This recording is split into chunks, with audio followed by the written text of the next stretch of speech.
already see. The door opens, and I hear him with his familiar cry, "Yo, Zo!"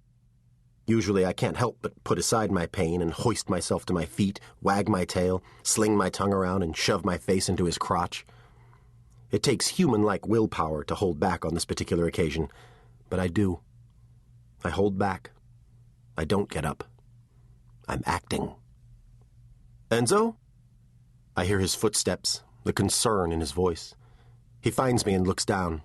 I lift my head, wag my tail feebly so it taps against the floor. I play the part. He shakes his head and runs his hand through his hair, sets down the plastic bag from the grocery that has dinner in it. I can smell roast chicken through the plastic. Tonight he's having roast chicken and an iceberg lettuce salad. "Oh, Enz," he says. He reaches down to me, crouches, touches my head like he does, along the crease behind the ear, and I lift my head and lick at his forearm. "What happened, kid?" he asks. Gestures can't explain. "Can you get up?" I try, and I scramble. My heart takes off, lunges ahead, because no, I can't. I panic. I thought I was just acting, but I really can't get up. Shit. Life imitating art. "Take it easy, kid," he says, pressing down on my chest to calm me. "I've got you." He lifts me easily, he cradles me, and I can smell the day on him. I can smell everything he's done. His work, the auto shop where he's behind the counter all day, standing, making nice with the customers who yell at him because their BMWs don't work right and it costs too much to fix them, and that makes them mad, so they have to yell at someone. I can smell his lunch. He went to the Indian buffet he likes, all you can eat. It's cheap, and sometimes he takes a container with him and steals extra portions of the tandoori chicken and yellow rice, and has it for dinner, too. I can smell beer. He stopped somewhere. The Mexican restaurant up the hill. I can smell the tortilla chips on his breath. Now it makes sense. Usually I'm excellent with elapsed time, but I wasn't paying attention because of my emoting.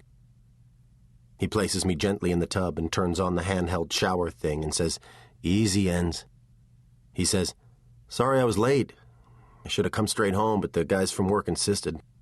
I told Craig I was quitting, and..." He trails off, and I realize that he thinks my accident was because he was late. Oh, no. That's not how it was meant.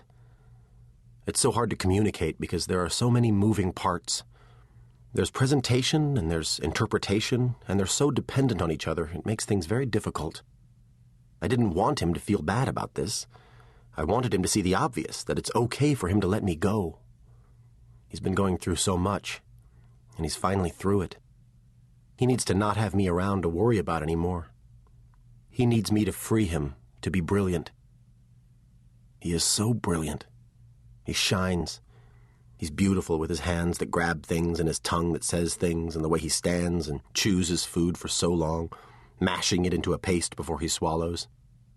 I will miss him and little Zoe, and I know they will miss me. But I can't let sentimentality cloud my grand plan. After this happens, Denny will be free to live his life, and I will return to Earth in a new form, as a man, and I will find him and shake his hand and comment on how talented he is. And then I will wink at him and say, "Enzo says hello," and turn and walk quickly away as he calls after me. "Do I know you?" he will call. "Have we met before?" After the bath, he cleans up the kitchen floor while I watch. He gives me my food, which I eat too quickly again, and sets me up in front of the TV while he prepares his dinner. "How about a tape?" he says. "Yes, a tape," I reply, but of course he doesn't hear me. He puts in a video from one of his races, and he turns it on, and we watch. It's one of my favorites. The racetrack is dry for the pace lap, and then just after the green flag is waved, indicating the start of the race, there is a wall of rain, a torrential downpour that engulfs the track, and all the cars around him spin out of control into the fields, and he drives through them, as if the rain didn't fall on him, like he had a magic spell that cleared water from his path.